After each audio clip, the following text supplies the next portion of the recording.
Ya nanti silahkan teman-teman yang tertarik untuk mendalami ajaran-ajaran Kanjeng Sunan Bonang, silahkan. Banyak ajaran beliau ditulis dalam bentuk suluk, dan isinya sebagian besar merupakan petunjuk dan kisah pengalaman beliau menjalani jalan sufi, menjalani suluk. Makanya judulnya sebagian besar ya memang suluk. Baik, kita tengok ya beberapa.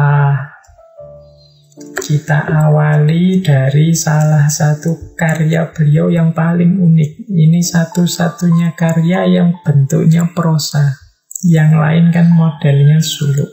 Kita awali, ini karya ini kadang orang menyebutnya Kitab Bonang, kadang menyebutnya Primbon Bonang, atau kalau di barat dikenal dengan istilah, atau beberapa juga menyebutnya naskah ini judulnya adalah Pitutur Syekh Bahri. Kita awali dari ini saja ya, nanti yang wujil yang agak belakangan.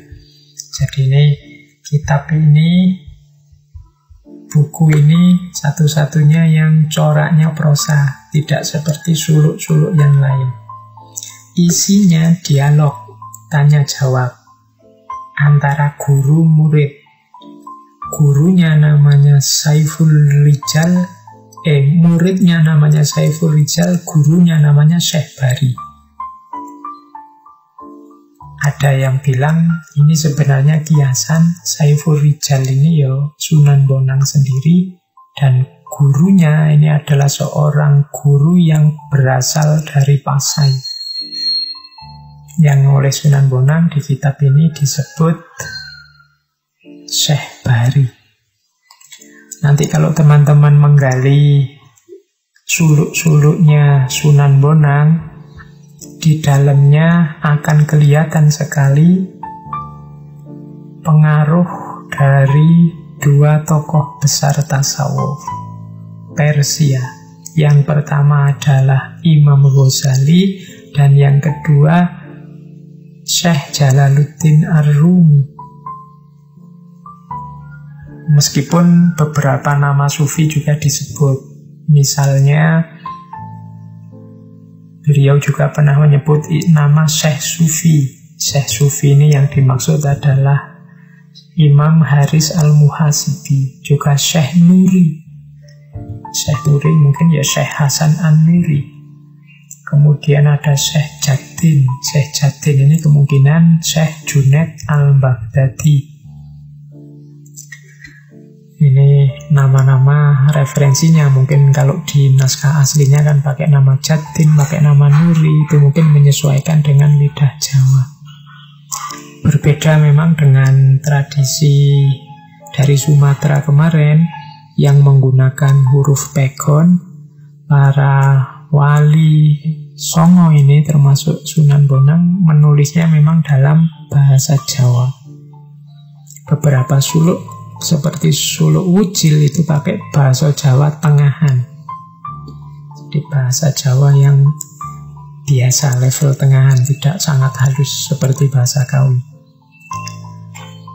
Oke, baik, kita lihat yang pertama dari Kitab Bonang. Ini salah satu contoh bagaimana dialog antara Saiful Rijal dengan Syekh Bahri. Tuh, Jawanya ada. Saya bacakan sebentar, tapi nanti belakangan tidak saya baca biar tidak menghabiskan waktu. Mongko matur Rijal, ya guru amba, kadipun endi ma'rifat tigang prakara punika, kadi kang kocap ing sastra, ma'rifatu dzatillah, ma'rifatu sifatillah, ma'rifatu af'alillah.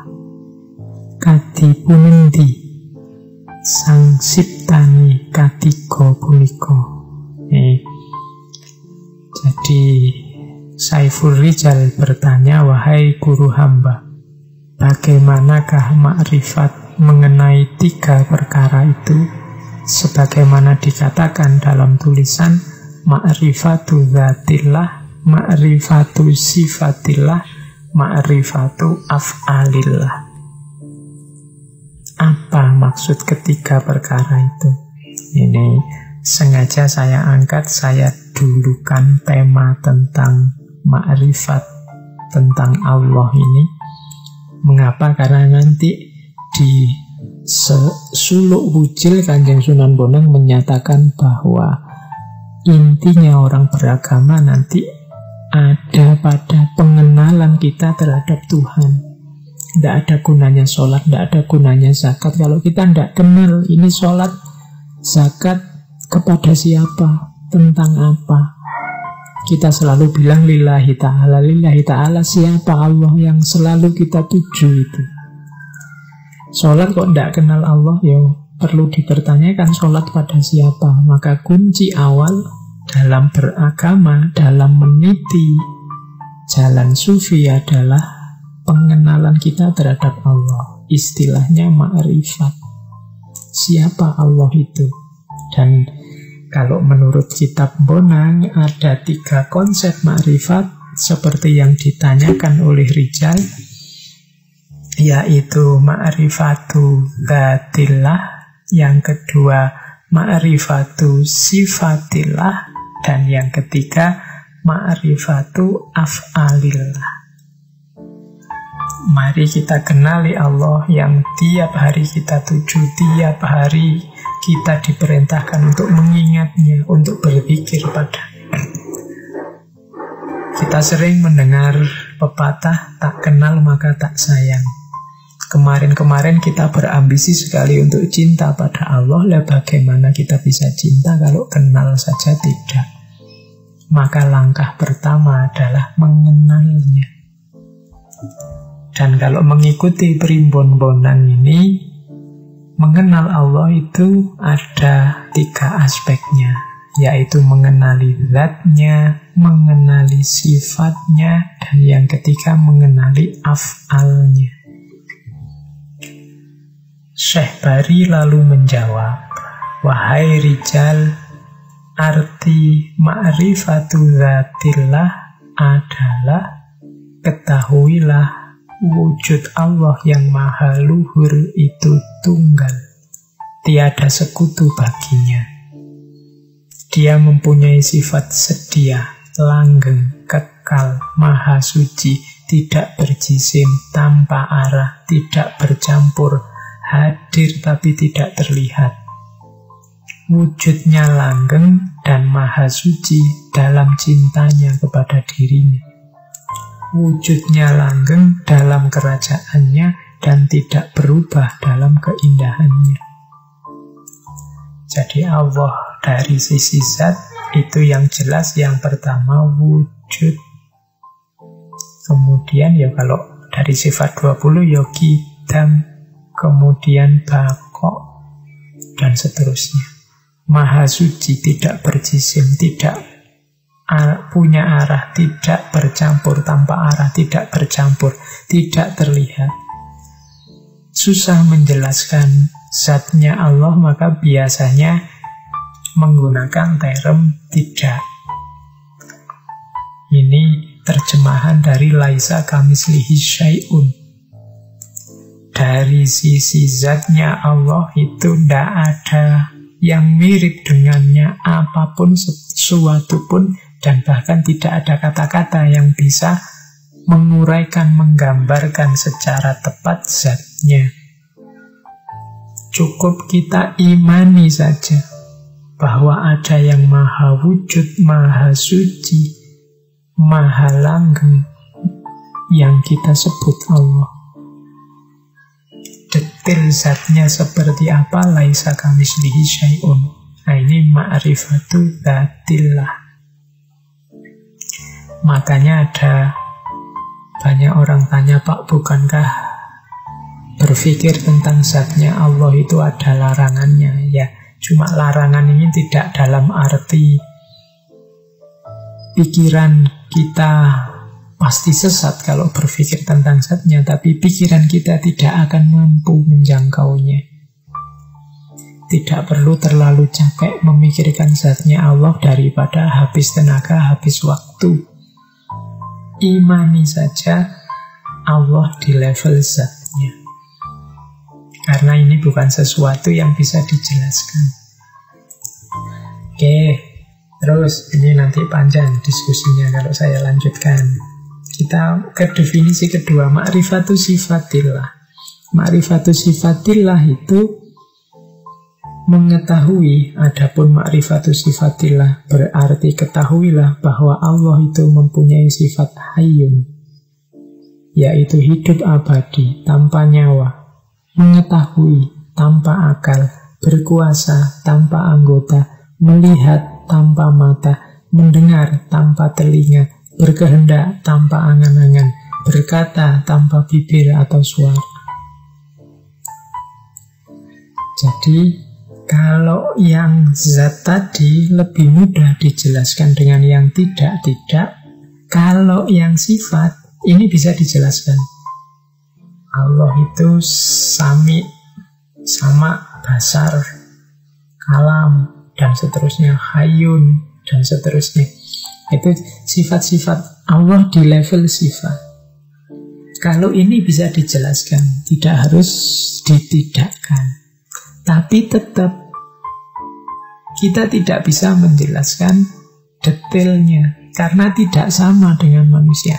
Allah itu melihat, tapi tidak sama dengan melihat kita. Karena Allah tidak punya mata yang seperti manusia ini. Maka melihat tanpa mata. Allah mendengar. Di antara sifatnya Allah itu sama. Tapi jangan digambarkan mendengarnya Allah seperti mendengarnya manusia. Tanpa telinga, karena Allah tidak punya telinga seperti telinganya manusia. Tidak bisa digambarkan seperti itu. Maka di level ma'rifatus sifatillah, Allah bisa kita jelaskan sifatnya, tidak lagi dalam bentuk negatif, dalam bentuk positif juga bisa. Hanya saja seperti apa mekanisme detailnya kita tetap tidak akan bisa tahu. Kalau pakai terminologi dari Imam Asy'ari, bila kaifa, kita tidak tahu seperti apa mekanisme Allah mendengar itu, seperti apa mekanisme Allah melihat itu. Tapi Allah melihat dan mendengar, bahkan maha melihat, maha mendengar. Nah, ini level 2, ma'rifatus sifatillah. Nah, yang ketiga, ma'rifatu af'alillah. Ma'rifatu af'alillah, adapun ma'rifatul af'al berarti ketahuilah sifat perbuatan Tuhan.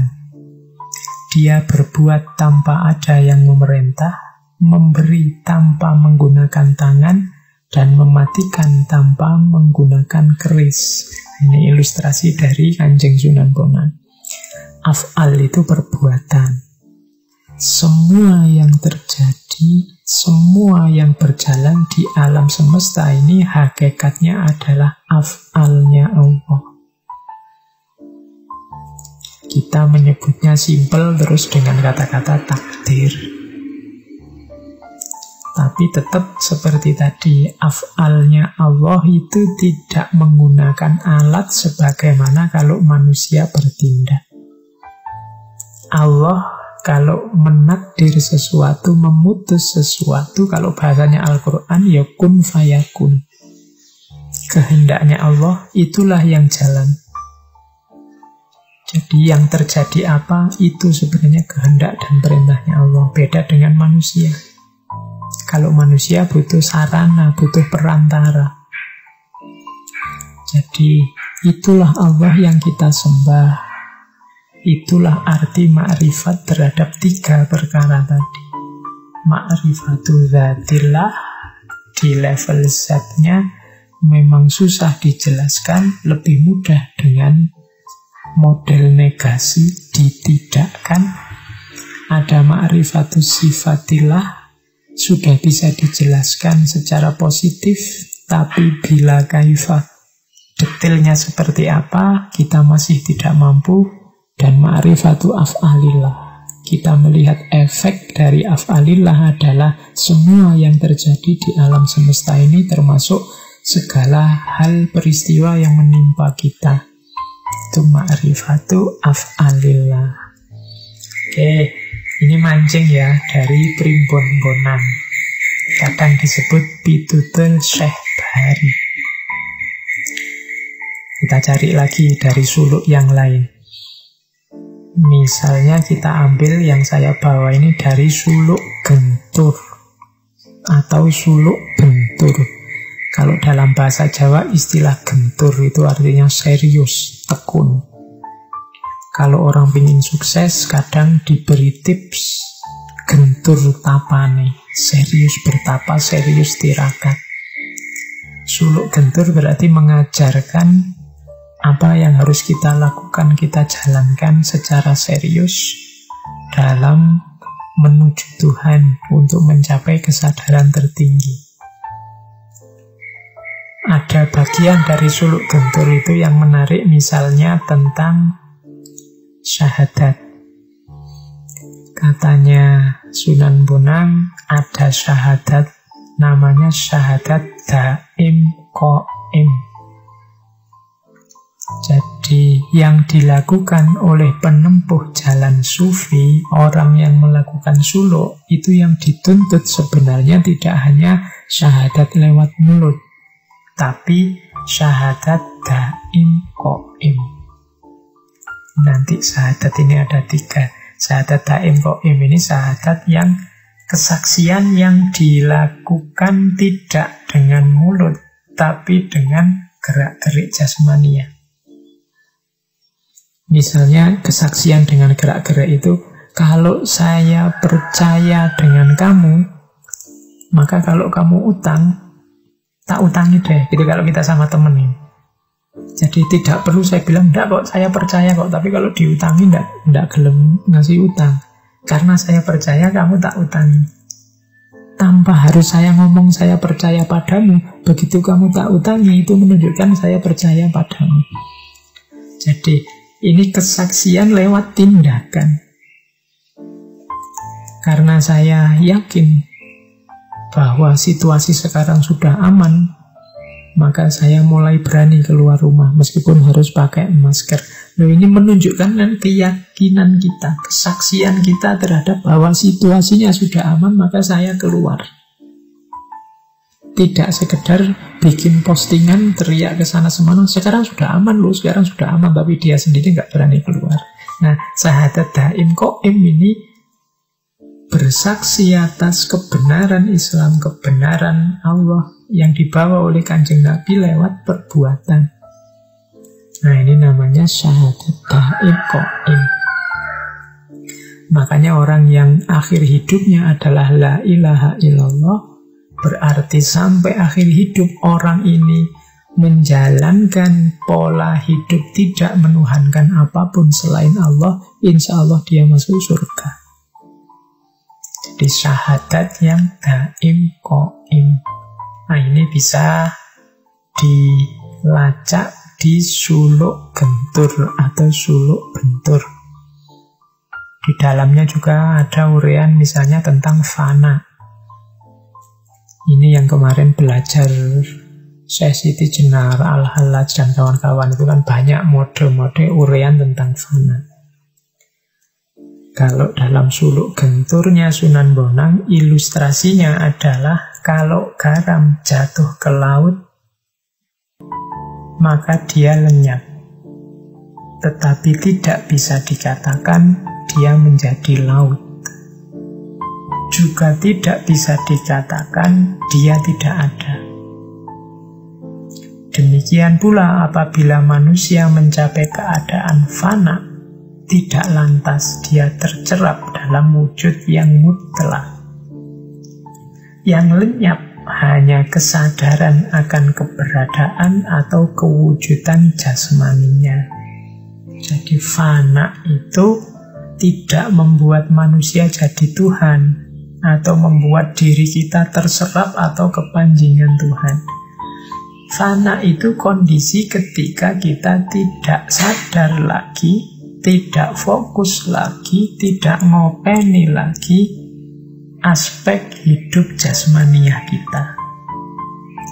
Hidup hidup duniawi kita, karena fokus kita sudah sepenuhnya ada pada Allah saja.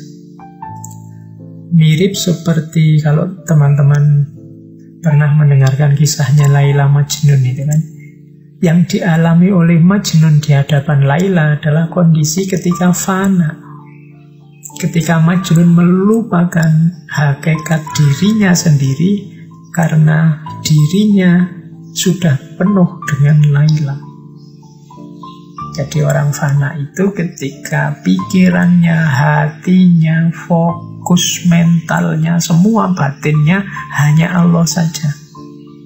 Maka keberadaan dirinya terlupakan. Dirinya yang sedang sengsara, dirinya yang sedang kelaparan, dirinya yang sedang menderita sakit apa, tidak jadi perhatian karena perhatiannya hanya Allah saja. Ini penjelasan dari Kanjeng Sunan Bonang tentang situasi fana. Tidak bisa diartikan fana itu manusianya jadi Tuhan, atau manusianya hilang, yang ada tinggal Tuhan. Tidak. Jadi tidak kondisi suwung, juga tidak kondisi lenyap. Hanya saja kesadarannya yang teralihkan dari kesadaran manusia ke kesadaran tentang Tuhan. Penjelasan semacam ini bisa nanti digali dari Suluk Bentur. Nanti di Suluk Bentur juga melanjutkan tentang syahadat tadi, dijelaskan ada 3 macam syahadat. Yang pertama ada syahadat mutawilah. Yang kedua ada syahadat mutawassithah. Yang ketiga ada syahadat mutakhirah. Ini di Suluk Bentur. Syahadat kita itu sebagai seorang muslim melaksanakan 3 syahadat ini. Yang pertama mutawilah. Mutawilah itu syahadat dulu ketika kita belum dilahirkan ke dunia ini. Silahkan teman-teman dibuka ayat Al-Quran yang bunyinya alastu birabbikum qalu bala syahidna. Ini dulu sebelum kita lahir, Allah bertanya pada kita, bukankah aku ini Tuhanmu? Terus roh kita yang belum turun ke dunia bersaksi, qalu bala syahidna, ya kami bersaksi. Ini kan juga syahadat, bersaksi. Jadi dulu kita sudah meyakini dan bersaksi bahwa Allah lah Tuhan satu-satunya. Terus kita turun ke muka bumi. Kita dilahirkan. Nah, saat lahir, begitu mampu berpikir, punya kesadaran, masuk ke syahadat yang mutawassithah. Kita mendeklarasikan diri, asyhadu an la ilaha illallah wa asyhadu anna muhammadar rasulullah. Nah, ini syahadat yang mutawassithah, level 2. Dulu bersaksi sebelum kita lahir, dan sekarang bersaksi setelah kita lahir. Tapi jangan lupa syahadat yang ketiga, syahadat mutaakhirah. Ini syahadat ini jelas dilakukan oleh para nabi, para wali, dan orang mukmin yang sejati.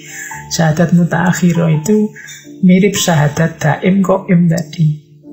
Tidak cukup kita hanya deklarasi tiada Tuhan selain Allah dan Nabi Muhammad adalah Rasulnya, utusannya. Tapi kita jalankan hidup yang menomorsatukan Allah dan mengikuti sunnahnya Kanjeng Nabi. Ini namanya syahadat mutaakhirah. Kalau kita menyatakan bahwa satu-satunya Tuhan hanya Allah, ya hidup kita hanya satu-satunya yang kita pertuhankan, ya Allah.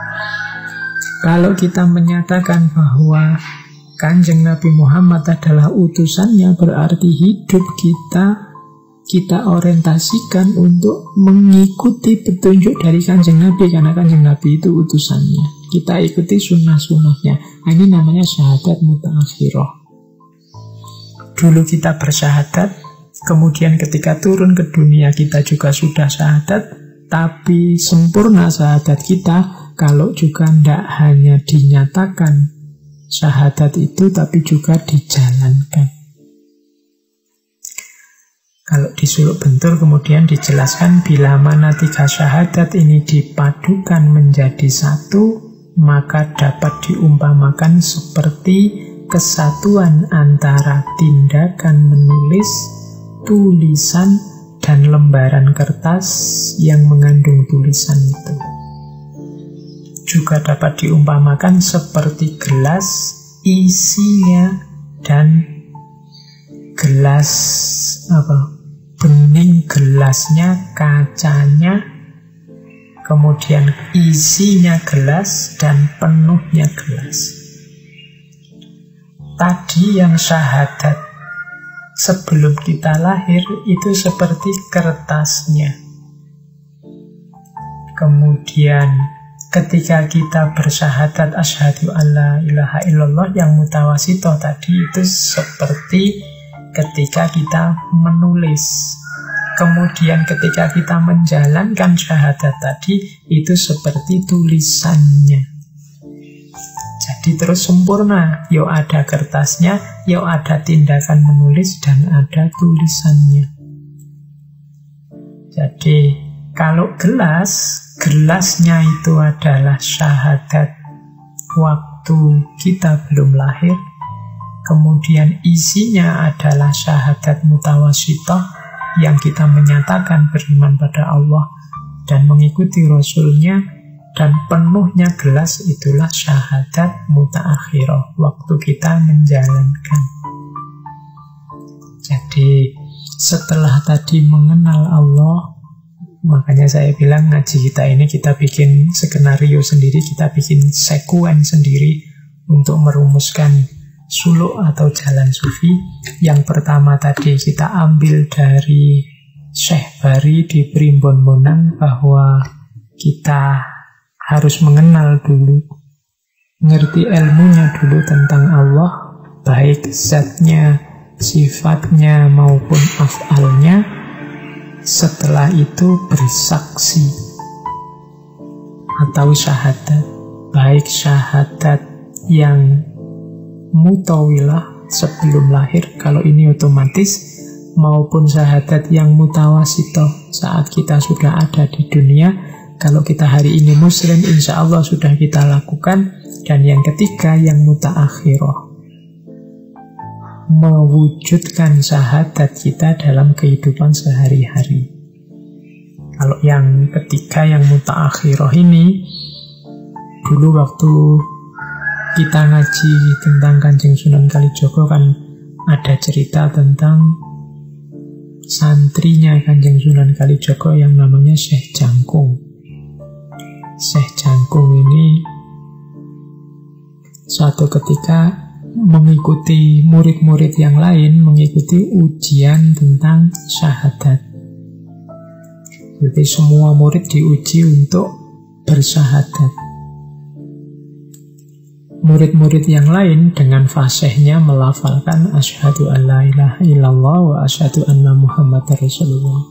Pas gilirannya Syekh Jangkung, waktunya syahadat, beliau malah keluar ruangan, kemudian naik ke pohon kelapa yang paling tinggi dan menjatuhkan dirinya ke bawah. Semua orang kaget.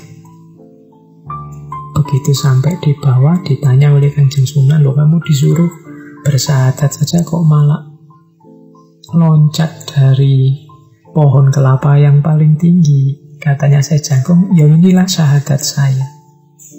Inilah kesaksian saya, keyakinan saya bahwa Allah adalah penguasa alam semesta, bahwa Allah lah yang menentukan segalanya, Allah lah yang memegang nyawaku, menentukan hidup matiku, dan inilah buktinya. Itu jenis syahadat mutaakhirah. Ya meskipun teman-teman tidak harus jajal seperti ini, itu makom kita tidak sama dengan Syekh Jangkung.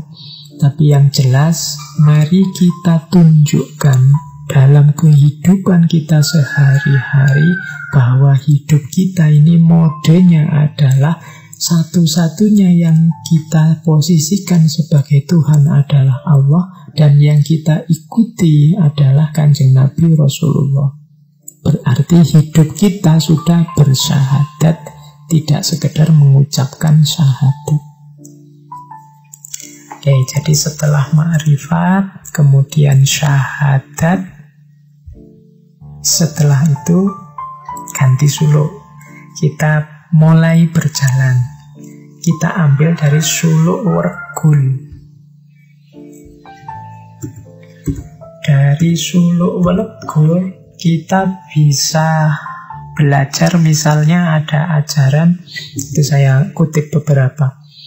Yang pertama, manusia harus bisa membaca dan berkaca,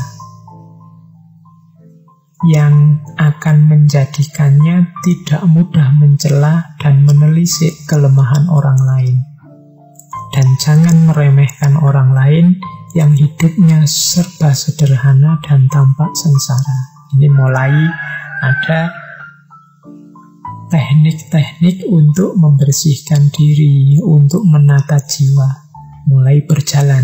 Jadi setelah tahu arah kita adalah ke Allah, setelah bersaksi syahadat tentang Allah, kita mulai jalan. Yang pertama dari suluk regul kita diajari hidup ini kuncinya pada kemampuan kita membaca dan berkaca. Membaca itu berarti memahami lingkungan sekeliling kita. Berkaca itu berarti membaca diri kita sendiri yang ada di dalam diri kita. Nama lainnya muhasabah atau introspeksi.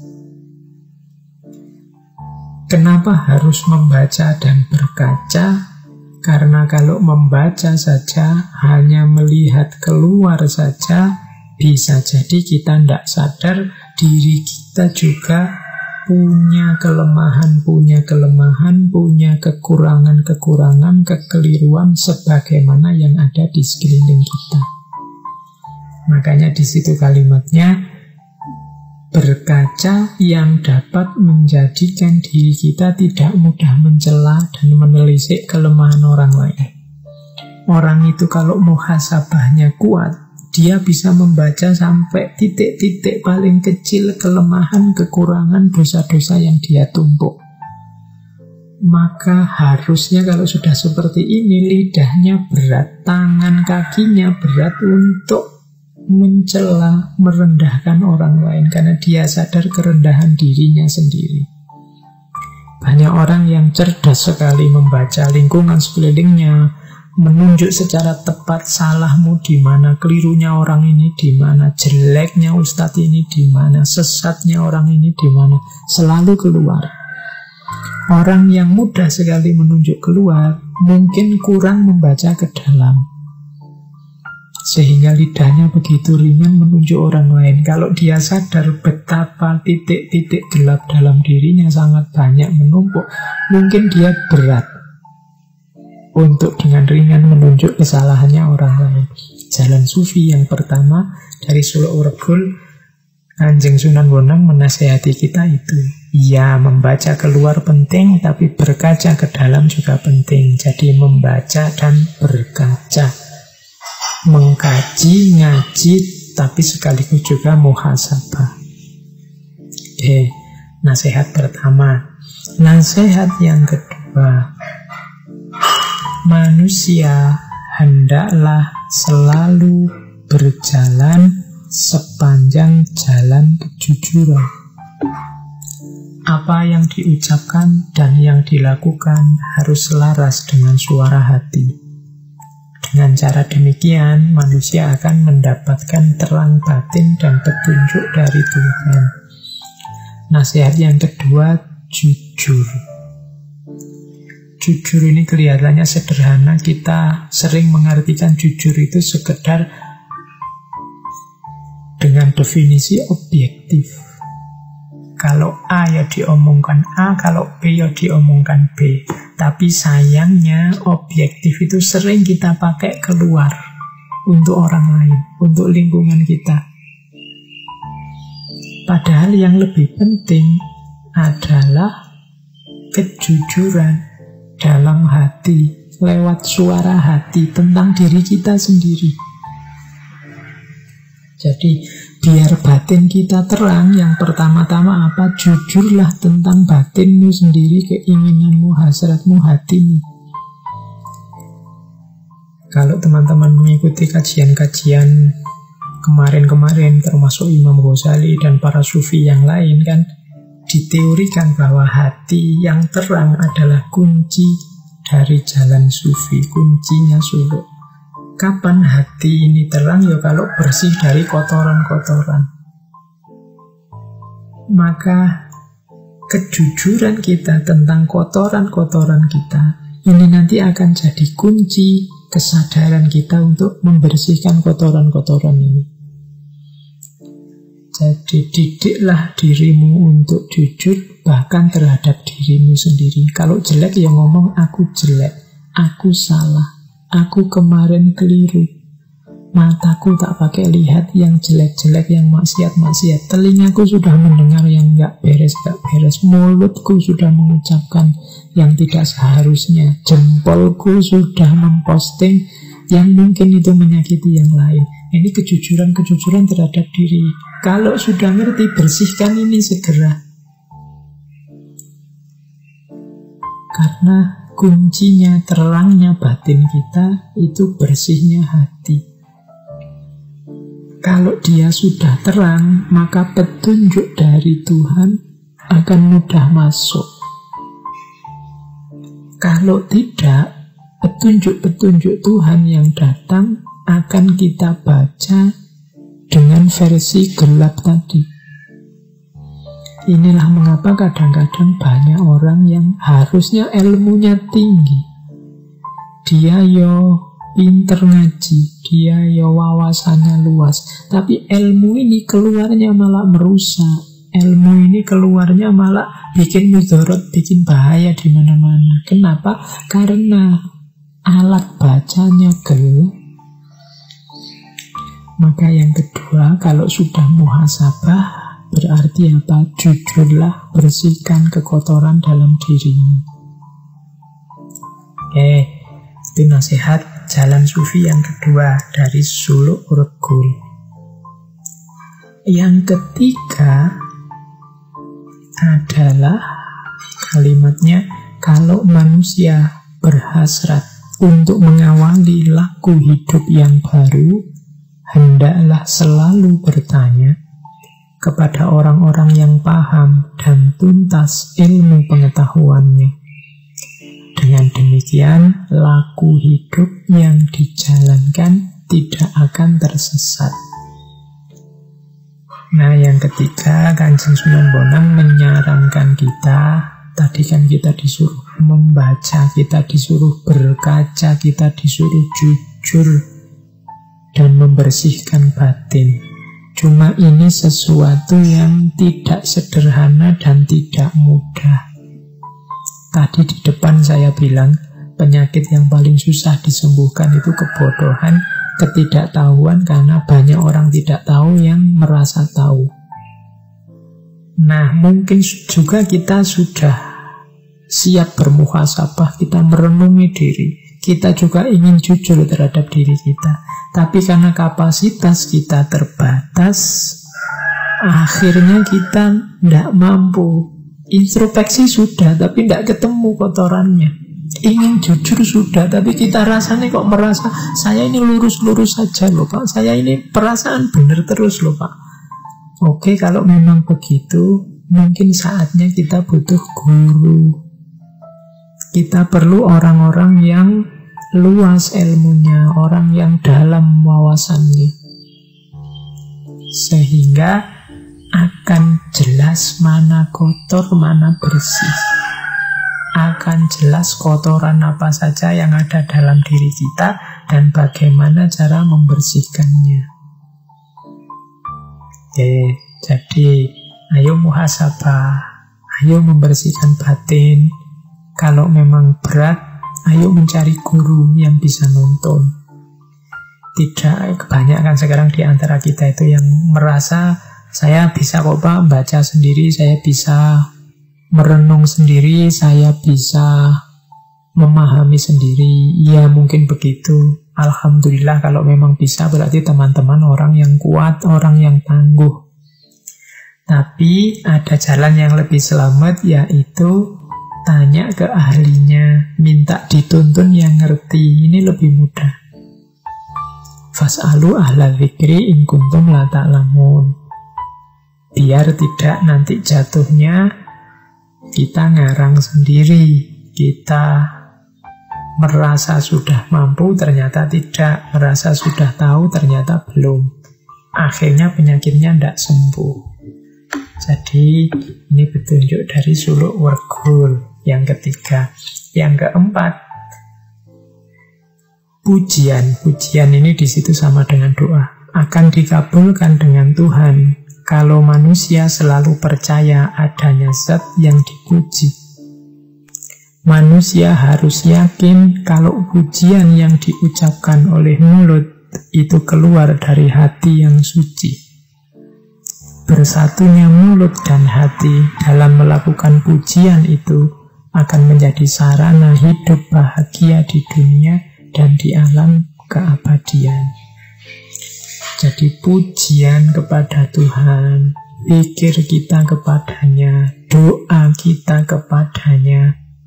Dasarnya yang pertama adalah kepercayaan kita, keimanan kita kepada Allah. Jadi kuncinya yang pertama ini. Beberapa kali saya sampaikan ketika ada pertanyaan, Pak, mengapa sih Pak doa saya kok tidak dikabul-kabulkan? Antara lain mungkin karena kepercayaan dan zon kita tentang terkabulnya doa itu juga tidak maksimal. Kadang-kadang kita berdoa sambil ragu-ragu. Apa ya oleh Allah akan dikabulkan? Loh, kalau kita sudah ragu-ragu, ya Allah datangnya ya sejauh kita percaya. Karena ragu-ragu hanya 50-50, ya Allah datangnya 50%. Kalau kita yakinnya hanya 20%, ya Allah datangnya 20%. Misalnya teman-teman yang sedang akhir masa studi, terus wah aku pengen bisa lulus kumlot ini, mau berdoa minta kumlot, tapi apa ya bisa ya, mau IP ku cuma sekian, kalau dari waktu sekian apa ya bisa, apa ya mungkin mata kuliahku yang tak ulang ini nilainya A semua, tapi tak berdoa sajalah. Oh, itu menunjukkan ya kita sendiri tidak yakin kok. Maka Allah ya datang sejauh kemungkinan keyakinan kita. Ana inda dzanni abdi. Kalau kita sendiri tidak yakin, ya terkabulnya juga setengah-setengah. Jadi syarat pertama adalah kalau manusia selalu percaya pada zat yang dipuji. Yang kedua, manusia harus yakin kalau pujian yang diucapkan oleh mulut itu keluar dari hati yang suci. Jadi memuji pada Allah itu ya harus tulus. Berdoa pada Allah juga harus tulus. Ketulusan itu diawali sejak ketika, kalau berdoa, ketika kita menegaskan keinginan kita. Itu juga harus tulus. Jangan berdoa coba-coba saya minta ini pada Allah, siapa tahu dikabulkan. Itu tidak tulus. Ketidaktulusan kedua adalah nego, pamer pada Allah. Ya Allah, aku ini kan sudah beribadah banyak padamu, aku sudah sedekah sekian juta, maka tolong sebagaimana janjimu. Ini roto ngancam sama Allah. Ini kurang tulus. Berdoa saja secara tulus, yakini kebesarannya, bahkan tanpa disogok dengan apapun, Allah sangat sayang dengan kita. Jadi syarat kedua adalah ketulusan. Nah, doa kita, pujian kita, kalau hatinya sudah tulus, keluarnya apa adanya, didasari dengan keimanan yang sepenuhnya pada Allah, itulah nanti yang jadi sumber kebahagiaan kita. Nah, ini tips 4 dari suluk regul. Kalau sudah menjalani suluk dengan segala macam tekniknya, syariah, thoriqah, hakikatnya, langsung ya kita shortcut ke suluk jebeng. Suluk jebeng ini karyanya Sunan Bonang. Istilah jebeng itu adalah panggilan pada orang yang lebih tua, pada anak muda yang sedang mencari ilmu. Itu biasanya panggilannya antara lain jebeng dalam bahasa Jawa Lama. Puncaknya suluk sekarang. Ini dalam suluk jebeng dijelaskan, ya puncaknya suluk itu tidak bisa dijelaskan. Puncak ilmu yang sempurna seperti api yang berkobar. Hanya bara dan nyalanya, hanya kilatan cahaya, hanya asapnya kelihatan. Ketahuilah wujud sebelum api menyala dan sesudah api padam, karena serba diliputi rahasia. Adakah kata-kata yang bisa menyebutkan? Jadi siapapun yang mencapai puncaknya suluk, kalau Imam Ghazali menyebutnya ma'rifat, kasyaf, nanti ada yang menggunakan istilah musyahadah dan lain sebagainya, ini tidak bisa dijelaskan, hanya bisa dirasakan. Maka yang tahu pasti hanya yang menjalani, bukan yang membaca bukunya.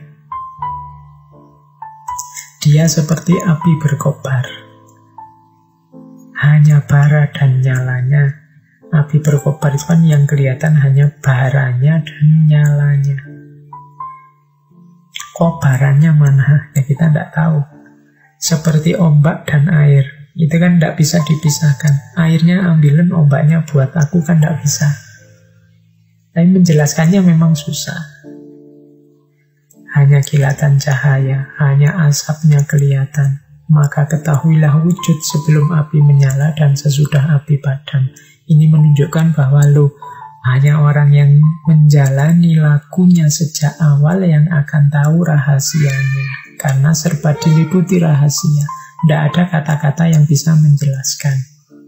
Nah, ini penjelasan tentang puncaknya suluk. Yang kedua, jangan tinggikan diri melampaui ukuran.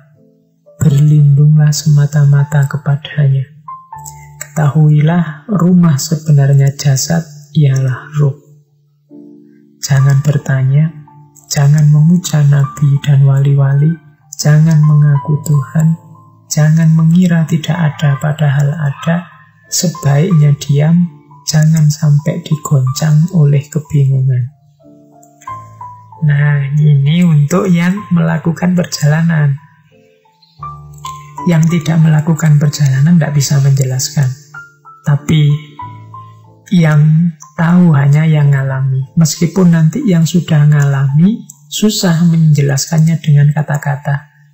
Meskipun demikian, bagi yang sudah mengalami puncaknya suluk, yang pertama apa? Jangan tinggikan diri melampaui ukuran. Jangan sombong. Jangan merasa lebih tinggi dari yang lain, lebih dekat dengan Allah daripada yang lain. Berlindunglah semata-mata kepadanya. Pokoknya kita bersandar saja sepenuhnya kepada Allah. Ketahuilah rumah jasad ialah ruh. Maksudnya apa? Yang kelihatan adalah jasad, yang tidak kelihatan itu ruh. Berarti apa? Yang lebih penting itu ruh. Di situ kan rumahnya jasad adalah ruh. Biasanya kan kita rumah. Ruh itu tinggalnya di rumah jasad. Tapi di sini dibalik. Kuncinya manusia itu adanya di ruh, di batin. Maka selanjutnya jangan banyak bertanya, rasakan saja. Nikmati saja kebersamaanmu dengan Allah. Jangan hanya fokus pada jasad lahiriah. Kalau kita ingin fokus ke jasad lahiriah, susah dijelaskan. Kata-kata susah menyebutkan. Maka tidak usah banyak bertanya, kamu nikmati saja. Kamu rasakan saja kedekatanmu dengan Allah. Kemudian ada petunjuk juga, jangan memuja nabi dan wali-wali. Para nabi, para aulia, ajaran dan macam-macam itu sarana media kita untuk menuju Allah. Maka jangan dibalik, jangan memuja nabi dan wali-wali. Kita harus menghormati, bersyukur, sangat berterima kasih pada mereka, karena mereka membuat kita sampai pada Allah. Tapi jangan posisikan mereka di posisinya Allah. Demikian juga jangan mengaku Tuhan. Kalau sudah dekat sama Allah, sangat fokus pada Allah, bahkan merasa diri sendiri hilang, katanya Kanjeng Sunan Bonang, tetap jangan ngaku Tuhan. Kita masih manusia yang begitu disayang, begitu dirahmati oleh Allah, sehingga bisa melakukan perjalanan sampai padanya. Kemudian jangan mengira tidak ada padahal ada. Berarti apa? Jangan hanya melihat yang kelihatan saja. Jangan hanya percaya pada yang kelihatan saja. Banyak yang hakiki dalam hidup ini sifatnya tidak kelihatan. Kemudian sebaiknya diam.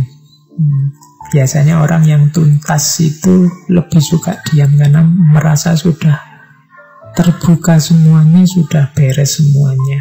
Maka sebaiknya diam. Jangan sampai digoncang, jangan mudah goyah. Karena orang yang sudah tuntas itu biasanya tidak mudah goyah. Jangan mudah goyah oleh kebingungan-kebingungan. Nah itu yang terus yang ketiga ini cuma simbolnya, isyaratnya. Pencapaian sempurna bagaikan orang yang sedang asyik tidur dengan seorang perempuan kala bercinta. Mereka tenggelam dalam keasikan, terlena, hanyut dalam birahi. Jadi asiknya, nikmatnya, pengalaman puncak bersama Allah itu seperti asiknya kita kalau di situ ilustrasinya bersama perempuan yang jomblo-jomblo bisa dibayangkan lah. Kalau yang sudah nikah mesti ngerti. Loh, asiknya seperti itu. Dijelaskan tidak bisa. Kalau ada yang tanya, coba jelaskan enaknya apa sih? Tidak bisa. Yang ngalami saja yang ngerti. Yang tidak ngalami tidak ngerti. Asiknya seperti itu. Oleh karena itu, anakku, terimalah ajaran ini, pahami baik-baik. Kalimat terakhirnya, ya ilmu ini memang sukar untuk dicerna. Yang jelas, bersihkan diri, ayo memulai perjalanan. Sebenarnya intinya di situ. Nanti kalau sudah sampai puncak, rasakan nikmatnya meskipun sukar dijelaskan. Ini diambil dari Suluk Jebeng. Ini memang kita potong-potong ya. Tadi yang Ma'rifat kita ambil dari Primbon Bonang sebagai dasarnya. Kemudian Jalan Sufi kita ambil dari Suluk Bentur, diawali dari syahadatnya. Kemudian cara membersihkan diri, cara menjalani lagu kita ambil dari Suluk Wergul. Dan puncak suluk kita jelaskan lewat Suluk Jebeng. Ini sebenarnya agak motong-motong, tapi paling tidak semoga teman-teman tergambar. Oh, semacam itu cara tutur, cara menjelaskan beliau Kanjeng Sunan Bonang kepada masyarakat saat itu. Lewat suluk-suluk beliau. Dan gaya semacam ini sebenarnya dekat dengan ajaran-ajaran sebelumnya. Dari yang sifatnya lebih metafisik, lebih ke dalam, tidak fokus ke fikih. Makanya Islam lebih mudah masuk. Kalau dalam bahasa komputer ya lebih kompatibel dengan ajaran sebelumnya. Jadi gerbangnya lewat tasawuf. Ya nanti kalau sudah masuk kan menyertai. Untuk mendekat ke Allah perlu sholat. Ya nanti pelajaran sholat masuk. Untuk menata hati berlatih pengorbanan, mungkin perlu zakat, perlu sedekah, nanti ajaran zakat masuk. Dan itu yang dilakukan oleh para wali. Bahkan yang seni tadi, itu kan juga dimuati oleh dakwah-dakwah, dimuati oleh ajaran-ajaran. Baik, sekarang kita buka suluk yang sangat terkenal dari Kanjeng Sunan Bonang untuk bagian terakhir sesi kita tentang Sunan Bonang, yaitu suluk Wujil. Suluk Wujil ini tidak terlalu panjang sebenarnya, cuma isinya dalam. Jadi isinya tentang hakikat dalam beragama. Ya tentu saja sebagaimana yang lain saya tidak bisa membaca semua. Semoga nanti kapan-kapan ada waktu kita bedah secara khusus suluk Wujil ini. Wujil ini nama seorang murid dari Kanjeng Sunan Bonang. Jadi Wujil ini murid yang gelisah. Sudah sekian lama menjelajah cari ilmu ke banyak guru, tapi dia merasa belum apa-apa, tidak punya apa-apa, tidak dapat apa-apa.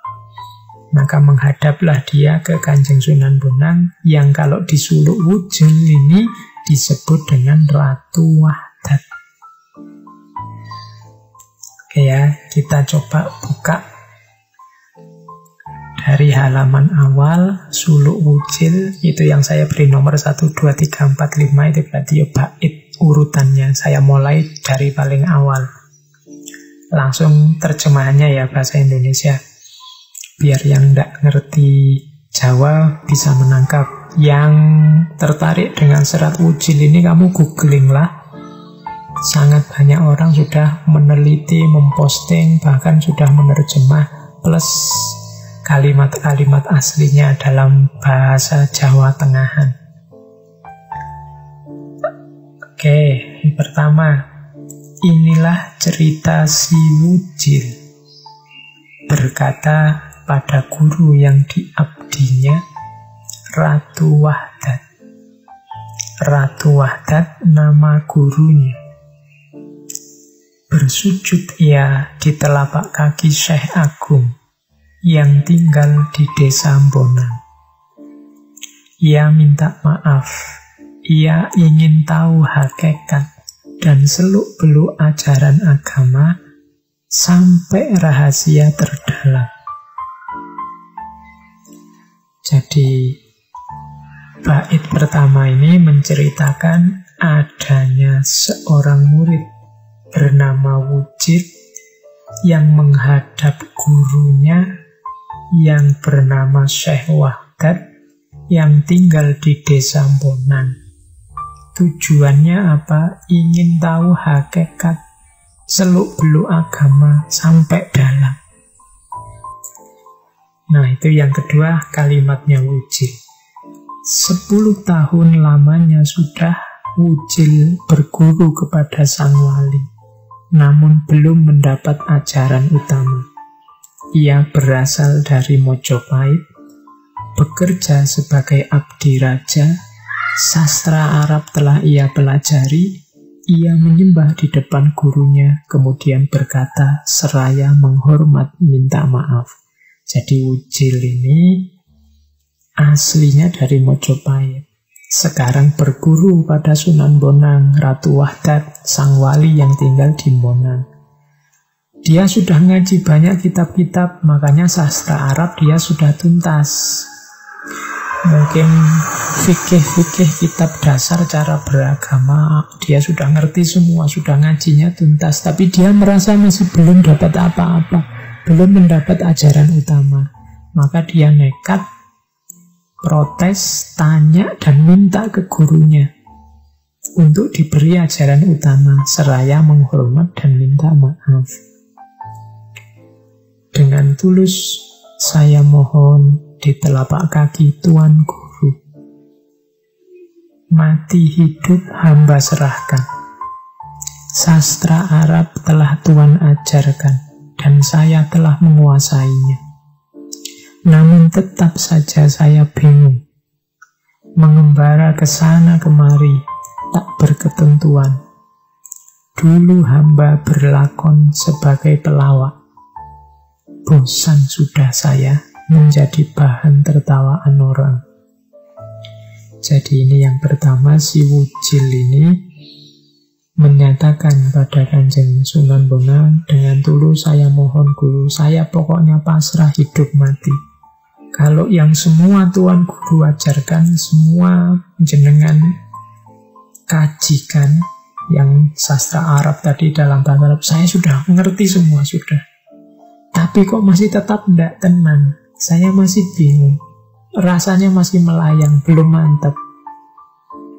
Dulu hamba berlakon sebagai pelawak. Ini mungkin untuk menertawakan dirinya sendiri, bahwa selama ini aku ini koyo pelawak. Hidupnya membuat orang tertawa. Jadi dia hanya jadi bahan tertawaan orang. Bosan sudah saya, katanya Wujil. Oke, ya Syekh Al-Mukarram, uraikan kesatuan huruf dulu dan sekarang. Yang saya pelajari tidak berbeda, tidak beranjak dari tatanan lahir, tetap saja tentang bentuk luarnya. Saya meninggalkan Mojopahit, meninggalkan semua yang dicintai, namun tidak menemukan apapun sebagai penawar. Jadi dia sudah menjelajah kemana-mana. Kemudian dulu dan sekarang dia sudah belajar macam-macam. Dan dia simpulkan ternyata tidak ada bedanya kok ajaran-ajaran dulu dan ajaran sekarang itu. Tapi semuanya dia tidak puas, karena yang diajarkan hanya tatanan lahirnya saja, bentuk luarnya saja. Sampai dia meninggalkan Mojopahit, meninggalkan semua yang dicintai, tapi tetap belum menemukan yang memuaskan hatinya. Diam-diam saya pergi malam-malam, mencari rahasia yang satu dan jalan yang sempurna. Semua pendeta dan ulama hamba temui agar terjumpa hakikat hidup. Akhir kuasa sejati, ujung utara selatan, tempat matahari dan bulan terbenam. Akhir mata tertutup dan hakikat maut, akhir ada dan tiada. Jadi ini si Wujil ini menceritakan susah payahnya dia mengembara mencari ilmu yang dalam, yang hakiki. Selama ini dia merasa hanya dapat ilmu-ilmu yang lahiriah saja, yang tidak mendalam. Semua pendeta, semua ulama dia temui, sampai ke ujung utara, ujung selatan, sampai tua menjelang maut juga masih belum ketemu yang sejati. Itu yang kelima, dilanjutkan. Nah, ini kemudian responnya Kanjeng Sunan Kalijogo, Kanjeng Sunan Bonang. Dari sini nanti dimulai petuah-petuah dari Kanjeng Sunan Bonang terhadap Wujil. Nanti di bagian akhir memang Kanjeng Sunan Bonang ini memerintahkan Wujil untuk menghadap Syekh Malaya. Syekh Malaya ini ya Kanjeng Sunan Kalijogo. Jadi di bagian belakang serat Wujil ini nanti ada juga petuah-petuah nasihat dari Kanjeng Sunan Kalijogo, yang waktu itu disebut Syekh Malaya, berarti tinggalnya masih di Malaka. Kalau dalam ceritanya ya antara lain gurunya Sunan Kalijogo waktu bergerak Syekh Malaya dan di Malaka itu Nabi Khidir.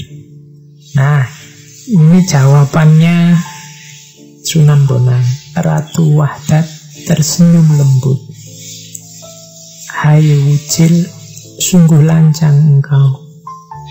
Tuturmu tak lazim, berani menagih imbalan tinggi demi pengabdianmu padaku. Tak patut aku disebut sang arif, andai hanya uang yang diharapkan dari jerih payah mengajarkan ilmu. Jika itu yang kulakukan, tak perlu aku menjalankan tirakat. Sunan Bonang yang menerima Wujil yang gelisah ini tersenyum terus bilang, "Lah Wujil, sungguh lancang." Ini mungkin menyentil muridnya si Wujil, "Tuturmu tak lazim." Ini kan si Wujil ini sudah bertahun-tahun belajar sampai pinter ngerti sastra Arab, merasa belum apa-apa. Terus protes ke Kanjeng Sunan Bonang. Kata Sunan Bonang, "Tuturmu tak lazim. Berani menagih imbalan tinggi. Kamu ini kayak orang nagih. Balasan dari pengabdianmu padaku. Tapi kalau logikanya bayaran, bahwa karena engkau nagih atau karena aku harus bayar atau karena kamu harus membayar ilmu diberikan, andai hanya uang yang diharapkan, tak perlu aku menjalankan tirakat. Kalau urusannya bales-balesan, utang budi atau bayar-bayaran, perhitungan ekonomi, tidak ada gunanya aku tirakat, Wujil." Gitu. Jangan pakai logika balasan imbalan dari pengabdian atau bayaran dari ajaran. Siapa mengharap imbalan uang demi ilmu yang ditulisnya, ia hanya memuaskan dirinya sendiri dan berpura-pura tahu segala hal, seperti bangau di sungai, diam termenung tanpa gerak, pandangannya tajam, pura-pura suci di hadapan mangsanya ikan-ikan. Ibarat telur, dari luar kelihatan putih, namun isinya berwarna kuning. Ini sindiran dari Sunan Bonang, mungkin juga untuk banyak di antara kita hari. Jadi siapa yang orientasinya uang, mengharapkan imbalan uang demi ilmu yang ditulisnya, mengharap imbalan uang itu ya tidak selalu wujudnya uang, mungkin ingin dipuji, ingin ditinggikan, ingin dibesarkan, ingin diviralkan, yang sejenis itu. Jadi balasan-balasan artifisial duniawi. Kalau ada orang semacam ini orang hanya seperti orang ingin memuaskan dirinya sendiri. Orang ini seperti bangau di sungai. Ini bangau ya, kalau teman-teman bisalah membayangkan bangau yang kalau sore-sore itu biasanya diam di pinggir sungai, termenung, tidak bergerak, pandangannya tajam, pura-pura suci. Itu kan dia di pinggir sungai itu gayanya anteng, pandangannya tajam seperti orang termenung, tapi sebenarnya dia sedang nyari ikan. Begitu ada ikan lewat, ya langsung habis dimakan. Nah, itu disindir seperti ini oleh Sunan Bonang, bahwa orang semacam itu sebenarnya orang yang hanya pura-pura suci. Kenapa disebut pura-pura suci? Kotoran batinnya kan jelas tadi. Ternyata dia berpamrih, tidak melihat manfaat ilmunya, tapi yang dia lihat adalah imbalan dari ilmunya terhadap dirinya. Nah, ini seperti burung bangau yang diam anteng di pinggir sungai, pandangannya tajam, seolah-olah sedang merenung, tapi begitu ada ikan lewat, langsung disamber ikannya. Bahkan katanya Sunan Bonang seperti telur. Telur itu yang luarnya putih, tapi ternyata isinya nggak putih, isinya kuning. Oke. Nah, terus yang ke-8, matahari terbenam, malam tiba, Wujil menumpuk potongan kayu, membuat perapian, memanaskan tempat pesujudan sang zahid. Di tepi pantai sunyi di Bonang, desa itu gersang, bahan makanan tak banyak, hanya gelombang laut memukul batu karang dan menakutkan. Kalau ini ilustrasi tentang situasi saat itu. Jadi ini ternyata disampaikan sore hari menjelang malam. Akhirnya malam tiba, Wujil ngumpulin kayu dulu, bikin perapian. Apalagi situasinya dekat laut, biar tidak gelap. Oke, Setelah semuanya beres, masuk ke bait ke-9. Sang Arif lembut berkata, "Wahai Wujil, kemarilah." Dipegangnya kunci rambut Wujil, selaya dielus-elus, tanda kasih sayangnya. "Wujil, dengar sekarang, jika engkau harus masuk neraka karena kata-kataku, aku yang akan menggantikanmu." Saya langsung ke 10 ya, biar tidak salah paham. Dengan sangat hormat, Wujil menyembah seraya mengatakan terima kasihnya kepada Sang Mahayogi. Wujil berkata, "Jangan Paduka, lebih baik hamba Sang Wujil sendiri yang masuk neraka." Karena mereka berdua sudah saling mengetahui maksudnya, maka antara sang guru dengan siswanya itu tidak pernah berselisih paham. Keduanya selalu kompak. Jadi di bait yang ke-9 ini diawali oleh pernyataan sayangnya Sunan Bonang pada muridnya. Dielus-elus kepalanya, dipegang kucirnya. Bahkan Sunan Bonang bikin pernyataan ini, kalau hari ini dianggap kontroversial, tapi ini sebenarnya ungkapan sayang. "Wahai Wujil, jika engkau harus masuk neraka karena kata-kataku," ini kan sedang siap-siap ingin ngajar wawasan yang dalam dan tinggi, yang bisa saja orang salah paham terus sesat. Tapi karena sayangnya Sunan Bonang, terus beliau bilang, "Jika engkau harus masuk neraka karena kata-kataku, aku yang akan menggantikan tempatmu. Tak tanggung dosamu," katanya Sunan Bonang. Ini sebenarnya ekspresi sayang saja, tidak harus diartikan letter. Namun Wujil tidak salah, tidak kalah sayangnya kepada gurunya. Katanya Wujil, "Jangan Paduka, lebih baik hamba sendiri yang masuk neraka." Dua bait ini sebenarnya menunjukkan sebelum mengajarkan ajaran-ajaran level dalam, guru dan murid ini akhirnya sampai pada frekuensi yang sama. Ada di frekuensi cinta yang sama, di gelombang cinta yang sama. Jadi akhirnya dua-duanya sama-sama terbuka dan siap untuk menyampaikan ajaran yang kalau hari ini disebut ajaran rahasia. Karena mereka berdua sudah saling mengetahui maksudnya, maka antara sang guru dan siswanya itu tidak pernah berselisih paham. Keduanya selalu kompak. Itu diperjelas di kalimat terakhir di bait ke-10.